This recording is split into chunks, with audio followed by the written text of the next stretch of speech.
Un cop estem a la pàgina principal, el primer que hem de fer és validar l'usuari. Això ho podem fer des de dues entrades, una a la part superior dreta i l'altra a la part inferior central. Clicant en els enllaços corresponents, entrarem a la pàgina de validació d'usuari. En primer lloc, ens haurem d'identificar amb el nom d'usuari, que se us ha facilitat en el correu. Serà habitualment el primer cognom, espai, el segon cognom. I posteriorment la contrasenya, que també estava en el mateix missatge.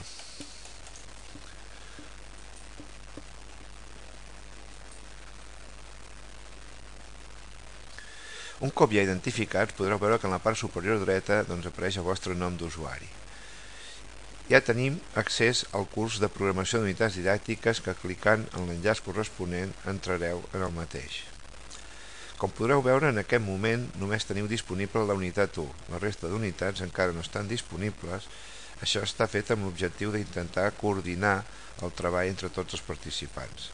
Veureu que en la part inicial hi ha que podríem anomenar la unitat 0, que fa referència a aquells continguts que tenen a veure al llarg de tot el curs.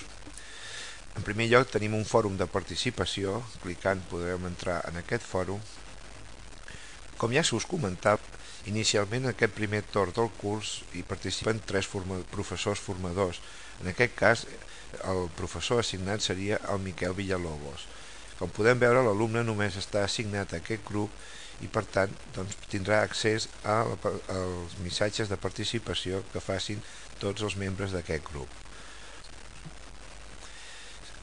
Un aspecte important és la mobilitat al llarg del portal. Com podreu veure, hi ha una barra de desplaçament que ens permet anar d'un lloc a l'altre amb una mica més de facilitat. Per tant, si ara vull tornar a la pàgina del curs, en aquest cas he d'anar a l'enllaç que diu PUD. Tornem a ser a la pàgina del curs.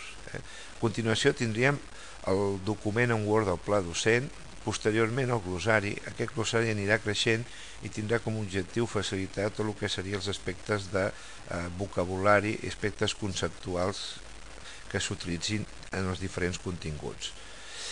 I finalment el que podríem dir la primera activitat que s'us planteja per tal de saber que ja heu entrat en el portal i per trencar una mica el gel amb aquesta plataforma que per alguns serà novedosa, la primera activitat de presentació de l'alumne.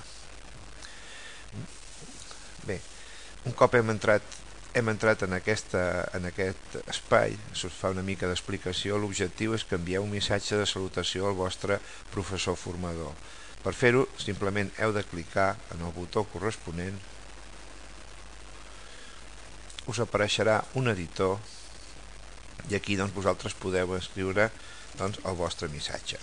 Un cop hagueu escrit el vostre missatge, deseu els canvis i envieu el missatge. Tornem altra vegada a la nostra pàgina del curs. Ja si entrem en les unitats concretes, més o menys mantenen la mateixa estructura. En primer lloc, un document de suport tècnic on s'explica els continguts a desenvolupar, una guia que d'alguna manera resumeix i orienta als estudiants, una presentació en PowerPoint i finalment l'activitat que s'ha de desenvolupar. Si cliquem sobre activitat, veureu que s'us marquen unes pautes de la feina que cal fer en aquesta unitat i finalment veureu que hi ha a l'espai, o diríem el botó, perquè vosaltres pugueu fer la tramitació o la tramesa del fitxer que heu elaborat.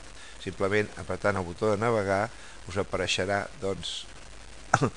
una finestra que us permetrà seleccionar el document que ja teniu creat vosaltres per enviar al professor. Un cop l'hagueu seleccionat, envieu aquest document.